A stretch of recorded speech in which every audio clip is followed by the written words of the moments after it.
कथा सुनने का जो अवसर आपको मिला है, ये बहुत जन्मों के पुण्यों का फल आज प्राप्त हो रहा है। क्यों? क्योंकि यहां जितनी देर हम बोलेंगे उतनी देर में से एक सूत्र तो ऐसा होगा ही नहीं कि जो कोई लेके ना जाए। कोई ऐसी बात आप आज जरूर सीख के जाएंगे जो जीवन भर काम आने वाली है। वो सिखवाने के लिए ही पूरी कथा हो रही है। और याद रखिएगा कि जीवन के सूत्र बहुत पुण्य करने पड़ते हैं, तब जाकर के ठाकुर जी सूत्र प्रदान करते हैं। हर कोई अर्जुन नहीं बन जाता। महाभारत में गीता का ज्ञान ठाकुर जी ने कहा, लेकिन सुना केवल अर्जुन नहीं। अर्जुन का नाम अर्जुन क्यों? अर्जनात अर्जुन, जो अर्जन करना जानता है, जो इकट्ठा करना जानता है, जो संभालना जानता है, उसको अर्जुन कहते हैं। उसने ही सुना। और जब भीष्म पितामह ये युधिष्ठिर को बाद में शोक हुआ, जैसा अर्जुन को पहले शोक हुआ ऐसा ही युधिष्ठिर को बाद में शोक हुआ। ठाकुर जी ने फिर गीता नहीं सुनाई। ठाकुर जी बोले हम पे यही काम है, बस पहले एक को सुनाई, अब दूसरे भैया को शोक हुआ, अब इसको सुनाओ, फिर तीसरा आएगा उठ के मैंने नहीं सुनी, मुझे सुनाओ। सोचिए ज्ञान कितना मूल्यवान। ठाकुर जी ने एक ही बार दिया, दोबारा नहीं दिया। लेकिन युधिष्ठिर की स्थिति जब बहुत बिगड़ गई, तब ठाकुर जी बोले ठीक है, तो तुम्हारा ज्ञान, तुम्हारा जो अंधकार है हृदय का, वो दूर तो रणभूमि में पड़ा हुआ मेरा भीष्म पितामह दूर करेगा। चलो आज भीष्म स्तुति सुनाते हैं आपको। बहुत सुंदर है। बहुत साल हो गए मुझे कहे हुए भी। सोच के तो हम आए थे कि कल जो ब्रिस्बेन में कथा हुई थी ना, तो वहां हमने 4 भक्तों के लक्षण बोले थे। उनमें से निर्गुण के ऊपर आज बोलेंगे, लेकिन अभी भीष्म पितामह के भाव छू रहे हैं हृदय को, तो भीष्म स्तुति सुनाते हैं। सुनिएगा। महाभारत का युद्ध विश्राम हो गया। युधिष्ठिर अब राजा बन गया है। पांडव सब बड़े प्रसन्न हैं और ठाकुर जी द्वारिका जाने के लिए तैयार हैं। बहुत दिन हो गए, अब सब हो गया, सब समेटवा दिया, महाभारत का युद्ध जितवा दिया। अब ठाकुर जी बोले अब हमारी जाने की बारी है, अब हमें जान दो।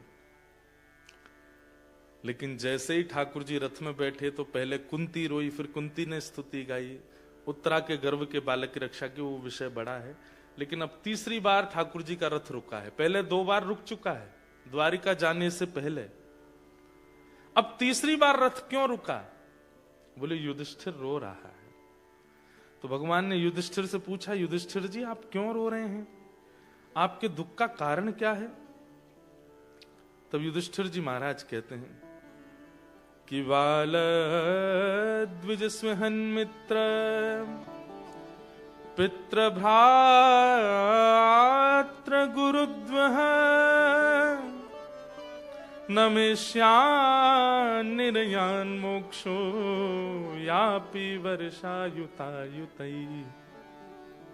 बहुत ध्यान से सुनना। मेरा एक प्रकार से श्रीमद् भागवत में सबसे प्रिय प्रसंग है ये। सबसे पहले जो मुझे रुचि आती थी कहने में कथा में, वो इसी प्रसंग को आती थी। तो बहुत कह लिया तो फिर कथाओं में धीरे धीरे इस प्रसंग को कहना कम किया। लेकिन आज आप सबके बीच फिर इच्छा हो रही है तो सुना रहे हैं। युधिष्ठिर बोले, नाथ मुझे नरक जाने से कोई नहीं रोक सकता। भगवान बोले क्यों? युधिष्ठिर बोले, मैंने कितने बालकों को अनाथ कर दिया, मैंने कितनी माताओं को विधवा कर दिया, मैंने अपनों को मार दिया। अरे अगर दुर्योधन राजी था युद्ध करने के लिए तो मुझे पीछे हट जाना चाहिए था, मुझे स्टेप बैक कर लेना चाहिए था कि भाई ठीक है युद्ध हम नहीं करेंगे, हम वन में रहना मंजूर है, हम दर दर भटकते रहेंगे, लेकिन हस्तिनापुर के लिए युद्ध नहीं करेंगे। मुझे पीछे हट जाना चाहिए था। मैं भी आगे क्यों आया? मैंने युद्ध क्यों किया? कितनों को मार दिया हम लोगों ने। अब मुझे नरक जाने से कोई नहीं रोकेगा। बंधुओं देखो, मां अगर पास में है फिर भी बालक रो रहा है तो कारण क्या है? कि निश्चित है कि बालक को कोई पीड़ा है, या तो पेट में दर्द है, भूख लगी है, या कहीं उसको दिक्कत है इसीलिए रो रहा है। लेकिन मां पास है, पीड़ा भी कोई नहीं है, दर्द भी कोई नहीं है, पेट भी भरा हुआ है, फिर भी बालक रो रहा है। इसके पीछे कारण क्या हो सकता है? कई बार माताएं बहुत ज्यादा श्रृंगार कर लेती हैं तो बालक पहचानते नहीं उनको। कई बार ऐसा होता है। हमारे घर में एक बार शादी थी तो एक हमारी बहन दूर की, उनका बेटा वो मुझे देखे, तुम थोड़ी देर इसको संभालो, और मैं तो संभालता रहा उसको थोड़ी देर बाद वो जब निकली तो मैं ही नहीं पहचान पाया। बाल उन्होंने विचित्र कर लिए, आंखें नाक सब विचित्र सी। लाओ इसको दो। अब वो जैसे उनकी गोद में गया तो वो ऐसे देखे और फिर मेरी ओर देख करके रोए। मैंने कहा तुमको ही नहीं पहचान पा रहा है। अब ये बात तो हंसने की है, लेकिन यहां पर यही हुआ है। युधिष्ठिर भूखा नहीं है। क्यों? हस्तिनापुर का राजा बन गया। अरे राजा कोई भूखा होता है? भूखा मतलब अतृप्ति। युधिष्ठिर को कोई अतृप्ति नहीं है, तृप्त है वो। युधिष्ठिर के पास कोई कमी नहीं है इस वक्त, फिर भी उसके रोने का कारण क्या? और मां सामने खड़ी, मां यानी कि भगवान, पोषक सामने खड़ा है, फिर भी युधिष्ठिर रो रहा है। इसका मतलब क्या है? वो ठाकुर जी के रूप को पहचान नहीं पाया है, उसको ठाकुर जी पे विश्वास नहीं है। नहीं तो साथ में भगवान खड़े हैं, कोई व्यक्ति कैसे कह सकता है कि मैं नरक जाऊंगा? अरे हम लोग तिलक लगा लेते हैं, कथा सुन लेते हैं, एक आध बार तीर्थ यात्रा कर आते हैं तो हम लोग तृप्त हो जाते हैं। गंगा स्नान कर लिया तो अब तो मुक्ति है हमारी निश्चित। हम इतने से ही विश्वास कर लेते हैं मुक्ति का, और वहां बगल में भगवान खड़े हैं फिर भी युधिष्ठिर कह रहा है कि मैं नरक जाऊंगा। इसका मतलब क्या है? उसको ठाकुर जी पर विश्वास नहीं है।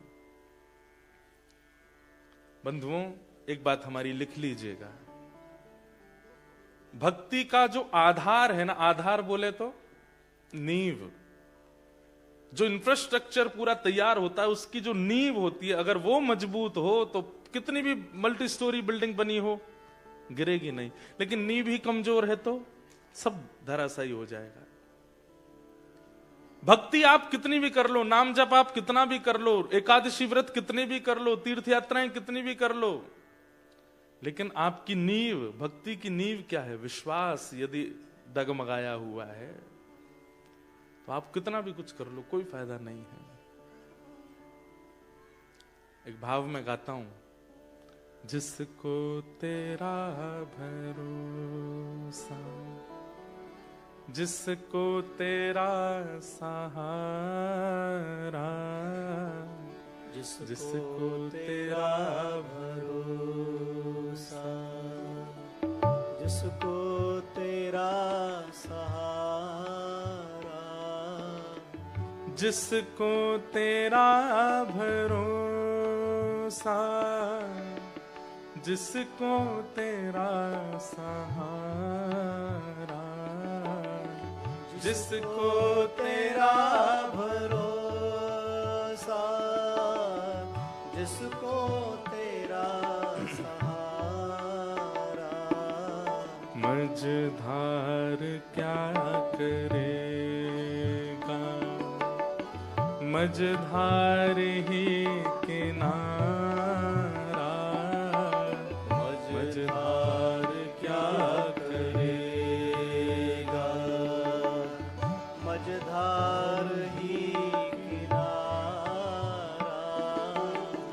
जिसको तेरा भरोसा, जिसको तेरा सहारा, जिसको तेरा भरोसा, जिसको तेरा सहारा, होठों पे नाम तेरा, दिल में उमंग तेरी, होठों पे नाम तेरा, दिल में उमंग तेरी, अलमस्त साफिरूं में छाई तरंग तेरी, अलमस्त साफिरों में छाई तरंग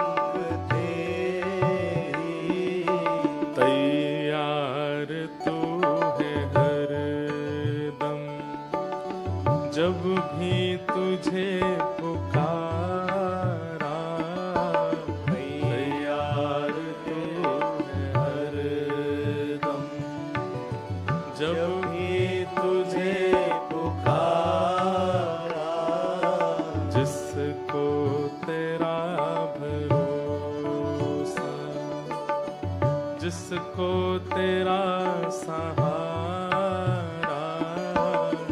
जिसको तेरा भरोसा, भरोसा, विश्वास। ये नहीं है बाकी आप चाहे जो कुछ भी कर लो भक्ति में कोई फायदा नहीं है, लेकिन विश्वास है तो आपके द्वारा की गई तनिक भाव भी ठाकुर जी को स्वीकार। और केवल ठाकुर जी के लिए नहीं, आपके जीवन के संबंधों में भी, चाहे वो पति पत्नी का हो, चाहे वो माता पिता पुत्र का हो, चाहे वो मित्रों का हो, चाहे वो सखत्व का हो, कोई भी संबंध विश्वास पर ही टिकता है।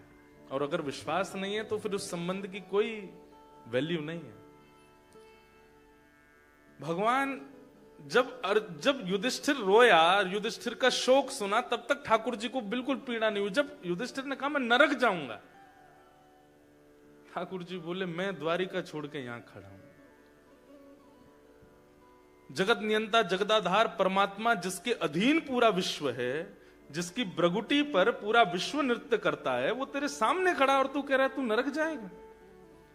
ये बोले नहीं, ठाकुर जी मन में सोचे और मन में विचार किया कि इसको विश्वास नहीं है, और विश्वास नहीं है इसलिए मैं कुछ प्रवचन करूं उससे इसका कल्याण होने वाला नहीं है। अर्जुन को विश्वास था, क्योंकि गीता में अर्जुन कहता है करिष्ये वचनम तव, आप जो कहोगे, जैसे कहोगे, जब कहोगे, मैं तैयार हूं करने को। भगवान बोले देख ले, तैयार है? बोले हाँ बिल्कुल तैयार हूं। तो ठीक है, आप परीक्षा लेके देख लो। ठाकुर जी बोले ऐसे बोल के परीक्षा नहीं, ये तो समय आएगा तब लूंगा मैं। और एक दिन हुआ, भगवान ने अर्जुन का रथ हाँक रहे थे, अचानक से घोड़े रुक गए। तो अर्जुन ने पूछा ये घोड़े आगे क्यों नहीं बढ़ रहे हैं? आगे से बाणों की बौछार आ रही है। केशव मेरे रथ को आगे ले जाओ, मेरे रथ को बचाओ, देखो ये बाण मुझे छन्नी कर देंगे। ठाकुर जी बोले तेरा रथ आगे नहीं बढ़ेगा। क्यों? बोले तेरे घोड़े प्यासे हैं और ये बार बार अपनी टांगे उछाल रहे हैं, आगे नहीं बढ़ रहे हैं। अर्जुन बोले तो अब क्या करें? बोले इनको पानी पिलाना पड़ेगा। बोले अब युद्ध मैदान के बीच में पानी कैसे पिलाऊं? बोले एक तरीका है। बोले क्या? तेरा गांडीव धनुष जो ना, इसमें इतनी शक्ति है कि इसमें अगर बाण भेदन करके पृथ्वी में दागे जाएं तो शायद 2-4-10 बाणों में जल का स्रोत आ जाएगा, और जल निकल के आ जाए, वही जल इन घोड़ों को पिला दो तो ये पी लेंगे, दोबारा इनको रथ में जोत करके और चल देंगे आगे। अर्जुन ने कहा एक बार मेरी तरफ देखना, आप बीच युद्ध मैदान में आप ये बात करने को कह रहे हो? बोले तो और क्या करें, पीछे जा नहीं सकते, इधर जा नहीं सकते, आगे जाएंगे तो मारे जाएंगे। अब यही है एक तरीका, नहीं तो खड़े रहो। ठाकुर जी ने तो हाथ से सारी लगाम छोड़ दी, बैठ गए। बोले अब तू देख ले क्या करना है। अर्जुन बोला केशव क्या करना है, आप आज्ञा करो। बोले नीचे उतरो, बाण चलाओ, पानी का स्रोत निकालो, घोड़ों को खोलो, पानी पिलाओ, दोबारा घोड़े लगा के बैठ जाओ। अर्जुन ने दूसरी बार सोचा नहीं, जबकि मोस्ट वांटेड पूरे महाभारत युद्ध में हर विपक्षी योद्धा की एक ही चाह थी, अर्जुन को मैं मारूंगा। युधिष्ठिर को तू मार लियो, भीम को तू मार लियो, नकुल सहदेव तेरे चल बट में आ जाएंगे, अर्जुन तो मैं ही मारूंगा। और ये बात एक नहीं, हर आदमी कहता था। बोले नहीं नहीं अर्जुन को तो मैं मारूंगा। तीसरा नहीं नहीं अर्जुन तो मेरा है। वो अर्जुन जो सबका केंद्र बिंदु है, ठाकुर जी कहते हैं यही है, अब तो और कुछ तरीका नहीं है। तो अर्जुन ने भी दूसरी बार सोचा नहीं, तुरंत कूद पड़ा नीचे रथ से। जैसे ही बाण निकाल करके धनुष पर दाग करके पृथ्वी में भेदन करने लगा, जल का स्रोत निकाला, घोड़े खोल करके जल पिलाने लगा। इतने में ही ठाकुर जी समझ गए अब अर्जुन तुझे कोई नहीं रोक सकता युद्ध जीतने से, क्योंकि तेरा विश्वास अटल है मुझ पे, तू मेरी कही बात पर दूसरा विचार नहीं करता। और फिर ठाकुर जी ने उसकी रक्षा की। कैसे? जब अर्जुन घोड़ों को पानी पिला के दोबारा रथ में लगा रहा था तो अर्जुन ने विचार किया ये कौरव सब सो गए हैं क्या? इनको दिखा नहीं कि मैं नीचे उतर आया हूं? इनको पता, एक बाण भी नहीं लगा मुझे अभी तक। घोड़े बांधते जा रहा है और पीछे मुड़कर के जैसे ही कौरवों की तरफ देखा तो सब कौरव धनुष बाण ऐसे लिए, आंख खुली, मुख खुला हुआ है और बिल्कुल जैसे मूर्तिमंत स्टैचू की तरह खड़े, और सब देख अर्जुन को ही रहे हैं। अर्जुन बोला ये कैसी लीला है? और अब जाकर के जब अर्जुन ने अपने रथ के ऊपर बैठे हुए सारथी श्री कृष्ण को देखा, तो ठाकुर जी अभी तक तो द्वारिकाधीश बने बैठे थे, लेकिन अब मदन मोहन श्री वृंदावन चंद बनकर के जैसे ही खड़े हुए, ललित त्रिभंगी स्वरूप धारण किया था ठाकुर जी ने, इतने सुंदर लग रहे थे, इतने सुंदर लग रहे थे कि सारे कौरव अर्जुन को भूल गए, ठाकुर जी को देखने लगे, उनमें ही मोहित हो गए,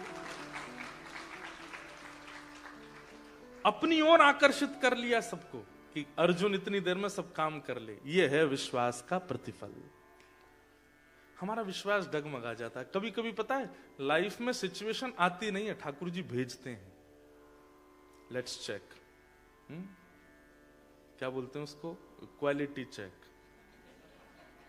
ठाकुर जी क्वालिटी चेक करते हैं कि देखें तो घड़ा कच्चा है कि पक्का, और जैसे ही उसमें आप पैनिक कर बैठते हो, ठाकुर जी बोले गया काम से, इसका तिलक लगाना, नाम जप करना सब व्यर्थ हो गया। विश्वास ही नहीं है इसको।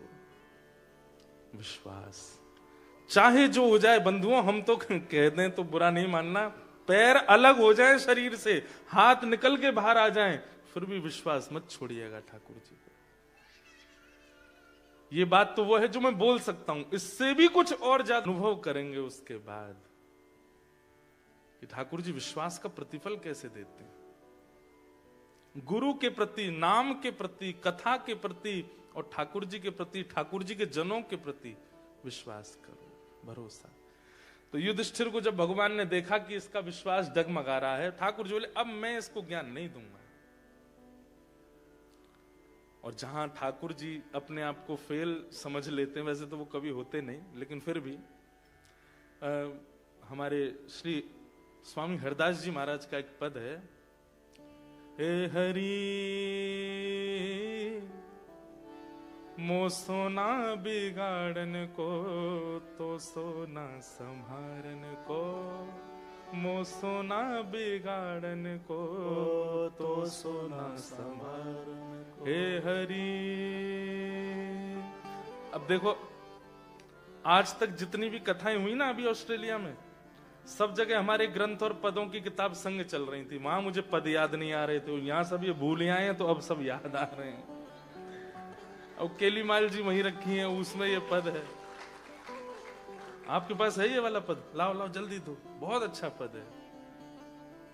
स्वामी श्री हरदास जी कह रहे हैं ठाकुर जी एक कंपटीशन चल रहा है, किसमें? बोले हम में और आप में। हम बिगाड़ने में पीछे नहीं हट रहे और आप संभालने में पीछे नहीं हट रहे हैं। ये कंपटीशन चल रहा है हमारा आपका। बताओ कौन जीता?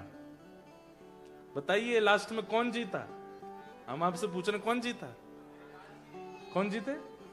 ठाकुर जी?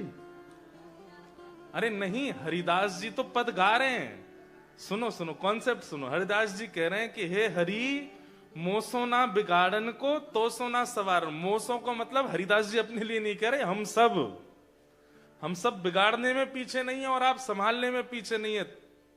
तोरी मोरी लगी होड़, हमारी और उनकी होड़ लगी है। बताओ कौन जीता लास्ट में? हम जीते। ठाकुर जी हार गए। हम बिगाड़ने में ठाकुर जी से आगे निकल गए। ठाकुर जी बेचारे सिर पे हाथ धर के बैठे, राम राम कितना बिगाड़ते हैं। हमारे भारत में सुनो, ठाकुर जी ने सही में हाथ खड़े कर दिए, सरेंडर कर दिया हमारे आगे। क्यों? पत्नी पति को मार के डिब्बे में डाल देती है। विवाह के बाद घूमने गए, वहां पे मर्डर करवा देती है पैसे दे करके। अभी ऑस्ट्रेलिया में ही खबर सुनने में आई, मेरा तो विश्वास ही उठ गया है। एक पिता ने अपनी बेटी को मार दिया। क्यों? क्योंकि बेटी टेनिस की अच्छी प्लेयर थी। भैया हम आपसे एक बात निवेदन करना चाह रहे हैं, जितना जीवन बचा है ना, नाम जप करके यहां से भग लो। इस संसार में दोबारा आना नहीं है। ये बहुत, इससे भी ज्यादा वर्स्ट होता चला जाएगा। आप सब तो ऑस्ट्रेलिया में रहते हैं, हम तो वैष्णवों के बीच में रहते हैं, इसलिए हमें ज्यादा पता नहीं। लोग क्या क्या खा लेते हैं, क्या क्या विचार कर लेते हैं, कैसे कैसे संबंधों में रहते हैं, कैसी कैसी विचारधाराएं लोगों के चित्त में प्रकट होती हैं। इसलिए भैया अगर आप लोग इस कथा में बैठे हो तो आप भाग्यशाली हो। आज ही नियम ले लीजिए, खूब नाम जप कीजिए, खूब ठाकुर जी पे भरोसा करके, खूब भजन करके, भैया निकल लो यहां से। निकल लो मतलब जीवन पूरा कर लो, जीवन पूरा करके इतना भजन करके जाना कि दोबारा आना नहीं पड़े यहाँ पे। भजन का यही फल है कि आना नहीं पड़ता। फिर ठाकुर जी अपने पास ही रख लें। नित्य ठाकुर जी से प्रार्थना करो, हे प्रभु मत दर्शन दो, मत आओ सामने, मत करो कुछ भी, बस ये कर देना कि प्राण निकले, पुनः नहीं आना पड़े इस धरती पे। स्वामी जी कह रहे हैं, ए हरि मो सोना बिगाड़न को, तो सोना सवारन को, मो सोना बिगाड़न को, तो सोना सवारन को, मोहितो ही परी हो, मोहितो है परी हो, ए हरि मो सोना बिगाड़न को, तो सोना सवारन को, मो सोना बिगाड़न को, तो सोना सवारन। अंत में स्वामी जी महाराज कहते हैं, कहे श्री हरिदास हम जीते हारे तुम, कहे श्री हरिदास हम जीते हारे तुम, हम जीत गए नाथ, हमने बिगाड़ने में सारी हदें पार कर दी। आपने बहुत संभाला, बहुत संभालने की कोशिश की हमको, लेकिन फिर भी आप हार गए, हम जीत गए, हम बिगाड़ते ही चले गए। तो ना तोड़, फिर भी तोड़ नहीं है, आपको हरा करके हम आगे निकल गए बिगाड़ने में, और हमें पता चल गया कि आप हार गए हो, तब भी हम रुक नहीं रहे, बिगाड़ते ही जा रहे हैं।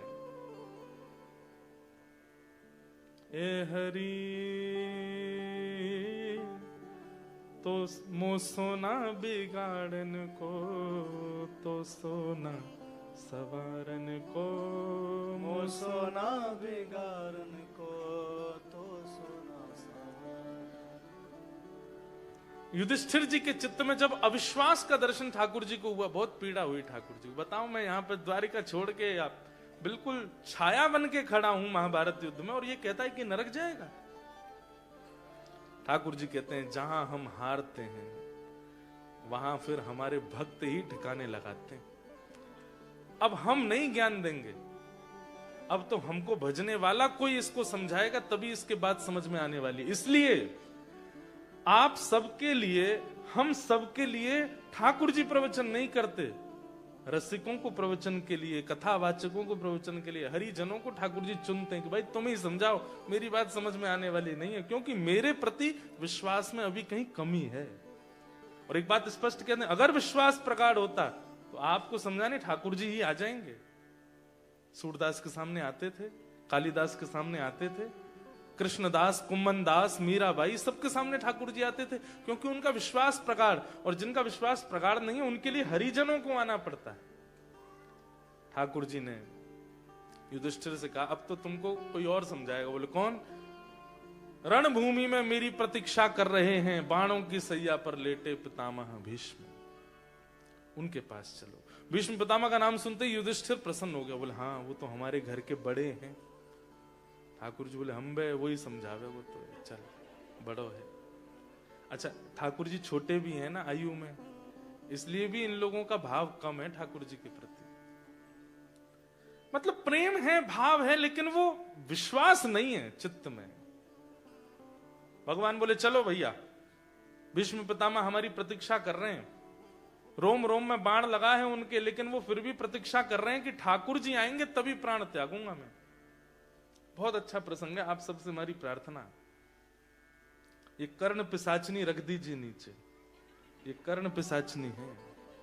कई लोग मैंने इधर उधर देखा तो चला रहे थे, इसलिए बोल गया, इसको धर दीजिए नीचे, क्योंकि जब ठाकुर जी नहीं आए तो हमको भेजा, अब जब हमारी ही नहीं सुनोगे तो कौन आएगा? किसको भेजेंगे ठाकुर जी हैं? ये जीवन नैया पार करने वाला नहीं, इसलिए सुनिए। भगवान बोले, चलिए भीष्म पितामह के पास। और भगवान युधिष्ठिर आदि पांडवों को लेकर के निकल पड़े हैं रणभूमि की ओर, जहां बाणों की सैया पर लेटे हैं पितामह भीष्म। भीष्म पितामह को एक बार बंधुओं बताएं आपको, अगर हिंदू हैं, अगर सनातनी हैं, तो जीवन में एक बार आद्योपांत महाभारत पढ़िए। सीरियल मत देखिए, सीरियल में सबने देखा है, मुझे पता है, वो एक बार पढ़िए उसको। गीता प्रेस गोरखपुर की सीधी हिंदी टीका है, एक एक श्लोक का वर्णन है। देख तो आपने रखी है सीरियल्स में, अब एक बार उसको पढ़िए महाभारत को। ऐसी हमारे भारत में एक गलत अफवाह फैल गई है कि घर में महाभारत रखने से लड़ाई हो जाती है। ये महा असत्य है। महाभारत युद्ध कराता नहीं है, युद्ध विराम करता है। एक बार जरूर पढ़िए। तो निकल पड़े भगवान पांडवों को लेकर के। भीष्म पितामह को बाल्यकाल से इच्छा मृत्यु का वरदान था कि जब तक उनकी इच्छा नहीं होगी तब तक प्राण नहीं त्यागेंगे। लेकिन इच्छा मृत्यु के वरदान में उन्होंने क्या, मैंने एक बार ना कुछ अपने मित्रगण थे, मेरे सखा जन, मैं सब उनके बीच में बैठा, तो मैंने कहा एक बात बताओ, मेरा एक क्वेश्चन है आप सबसे। बोले क्या? मैंने कहा अगर आप सब लोगों को इच्छा मृत्यु का वरदान मिल जाए तो आप क्या करोगे?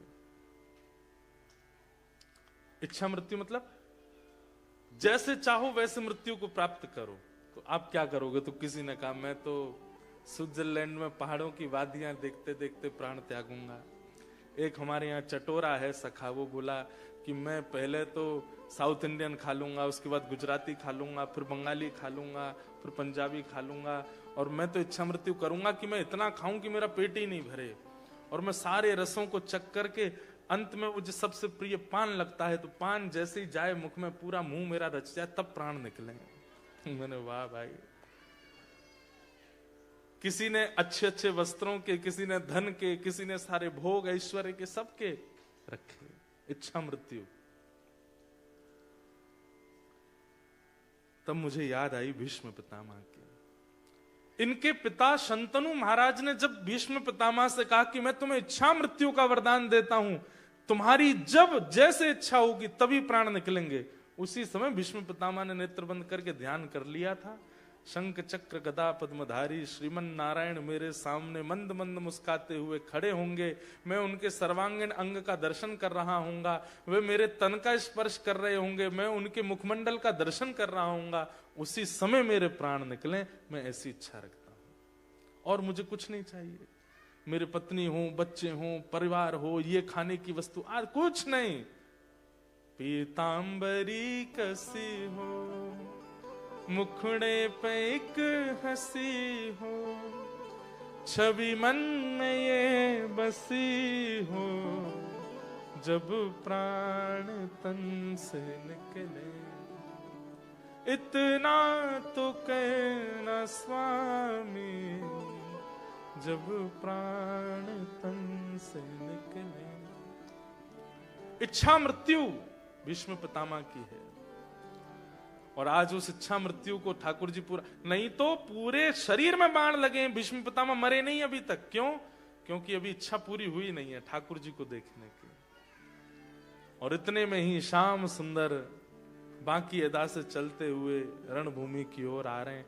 और जैसे ही भीष्म पितामह को, अभी तक तो भीष्म पितामह ये सोच रहे हैं कि ठाकुर जी भूल तो नहीं गए कि मुझसे मिलने आना है, लेकिन तभी चंदन की सुगंधी आने लगी, सुंदर शीतल हवा अंग को स्पर्श करने लगी, नेत्रों से अश्रु बहने लगे भीष्म पितामह के, कहने लगे आ गए श्याम सुंदर। ये सुगंधी तो उनके तन की है, ये वायु तो उन्हीं का स्पर्श करके आती है। और तभी अब हिल नहीं पा रहे हैं भीष्म पितामह, बाण लगे हैं। धीमे से अपनी तिरछी नजर करके देखा तो पीली पीतांबरी पहने श्री श्याम सुंदर, नील वर्ण है ठाकुर जी का, चलते हुए आ रहे हैं। भैया जीवन का अंत हो तो भीष्म पितामह जैसा। आप कहोगे महाराज जी कितना खतरनाक था, रोम रोम में बाण लगे। भैया ये बाण क्या है? ये संसार के सारे भोग वस्तु, काम क्रोध लोभ ईर्षा मोह द्वेष अभिनिवेश अहंता ममता इच्छा, ये सारे बाण हैं। आपको पता नहीं है सब लगे हुए हैं हमारे। एक मोह रूपी बाण लगता है तो बाण जहां लगता है वहां से रक्त निकलता है। ऐसे ही हमको जब बाण लगता है तो हमारे भीतर से सारे सद्गुण निकलते हैं उसी बाण के स्थान से। क्रोध रूपी बाण लगा, लोभ रूपी बाण लगा, मोह रूपी बाण लगा, एक एक करके उन छिद्रों से सारे हमारे सद्गुण निकल जाते हैं। बाल्यकाल में छोटे छोटे बच्चों को देखो, ये इतने प्रिय क्यों हैं, इतने पवित्र क्यों हैं?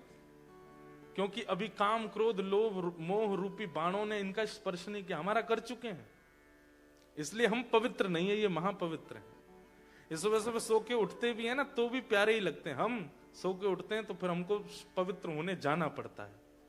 नहाओ धो, दुर्गंध मिटाओ, सुंदर बनो, परफ्यूम लगाओ, बाल काटो, मुंह पे पलस्तर लगाओ तब जाकर के प्यारे लगते। बच्चों को देखो, देखो बॉकर में बैठा कितना प्यारा लग रहा है।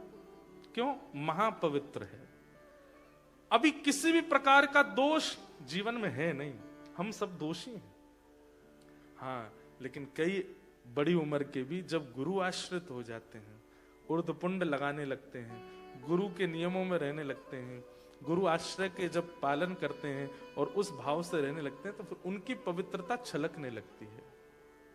उनके मुखमंडल से, उनके बोलने से, उनके बैठने से, चलने से वो पवित्रता का अनुभव होने लगता है।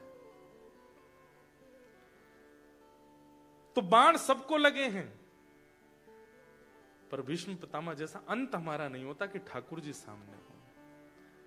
ठाकुर जी आकर के भीष्म पितामह के सामने खड़े हो गए। भीष्म पितामह बोले, मैं और क्या मांगू नाथ, आप सामने खड़े हैं, तुम सामने हो मेरे, किस बात की कमी है। तुम सामने हो मेरे, किस बात की कमी है।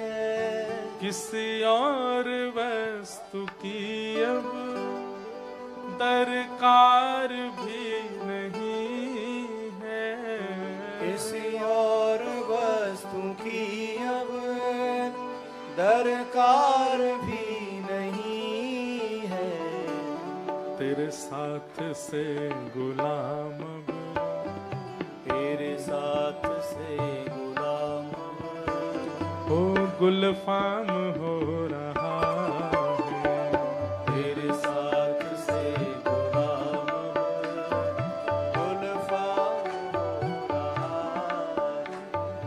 करते हो तुम कन्हैया, करते हो तुम कन्हैया, हे करते हो तुम कन्हैया, करते हो तुम कन्हैया। मेरा नाम हो रहा है, मेरा आपकी कृपा से सब काम हो रहा है। मेरा आपकी कृपा से सब काम हो रहा है। इतना ही गाना था बस, तुम सामने हो मेरे। भीष्म पितामह के सामने ठाकुर जी खड़े। उससे पहले पांडवों ने सोचा हमारा दुख दूर कर दो पहले, फिर अपना काम कर लेना भैया। तो पांडवों को पंच धर्मों का ज्ञान दिया और पहले पांडवों को डांटा भीष्म पितामह ने। आप लोग आश्चर्य करेंगे, कुछ बताया नहीं, अभी तक कोई बात नहीं हुई है। पांडवों को जैसे ही देखा भीष्म पितामह ने और युधिष्ठिर की आंखों में आंसू देख करके भीष्म पितामह सीधे उसको डांटने लगे और डांटते हुए बोले, ये आंसू अविश्वास का प्रतीक है युधिष्ठिर। ये तुम्हारे संग जो चतुर्भुज रूपधारी खड़ा है, इसको तुम क्या समझते हो? ये तुम्हारा भाई है ये अर्जुन। तुमने इसको अपना सारथी बना लिया, तेरा सारथी है ये। ए भीम, तुम इसको शांति दूत बना करके भेजते हो हस्तिनापुर, तुम्हारा शांति दूत है ये। जाते जाते बता के जा रहा हूं, कान खोल करके सुन लो, कौन है ये? ए सवई भगवान साक्षात दद्यो नारायण पुमान। पूरे ब्रह्मांड का नायक साक्षात नारायण भगवान है ये। इनको तुम अपना भाई समझते हो, इनको तुम अपना सारथी समझते हो, इनको तुम अपना शांति दूत बना के भेजते हो। और इनके रहते हुए तुम्हारे अंदर अविश्वास है, ये तुम्हारा दुर्भाग्य है। ठाकुर जी, आपको तो कौरवों का पक्ष लेना चाहिए था। हमारी तरफ आते तो हम आपके प्रति विश्वास प्रकट करके दिखाते। भगवान बोले, मुझे आने में कोई दिक्कत नहीं थी, पर जहां नारी का सम्मान नहीं होता ना, वहां भीष्म पितामह जैसे लाख खड़े हों, मैं उस स्थान को नहीं चुनता। द्रौपदी का चीरहरण किया था दुर्योधन ने, और तुम उसके यहां खड़े थे। भीष्म पितामह सामान्य नहीं है। ठाकुर जी भी वंदन करते हैं भीष्म पितामह को, लेकिन आज भगवान कह रहे हैं, तुम्हारे जैसा तपस्वी, तुम्हारे जैसा गुरुनिष्ठ, तुम्हारे जैसा बाल ब्रह्मचारी भी अगर दुर्योधन का संग करेगा तो गति उसकी ऐसी होगी, देख लो, बाणों की सैया पे लेटे हो। पांडव भले ही इतने योग्य ना हो, मेरे प्रति भले ही थोड़ा भी अविश्वास कर रहे हैं, लेकिन दुराचरण नहीं करते हैं, इसलिए इनका संग कर रहा हूं। भीष्म पितामह ने पांडवों को ज्ञान दिया, अंत में बोले अब मैं अपना कार्य करूं। ठाकुर जी से बोले आ जाओ सामने, मेरे नेत्रों के आए। हरि जी मोरे नैनन आगे रहियो, हरि जी मोरे नैनन आगे। सामने ठाकुर जी खड़े, और भीष्म पितामह कहते हैं मेरी इच्छा मृत्यु है, अब जब तक मैं मर ना जाऊं मेरे सामने ही रहिएगा। एक एक रों को आपके को देखूंगा, नेत्र देखूंगा, नासिका देखूंगा, होठ देखूंगा, आपके सर्वांगीण अंग का दर्शन करते हुए, और अपनी कुछ मन की भावना है वो आपको सुनाना चाहता हूं। और भीष्म पितामह ने यहां पर स्तुति गाई, इसको भीष्म स्तुति कहते हैं।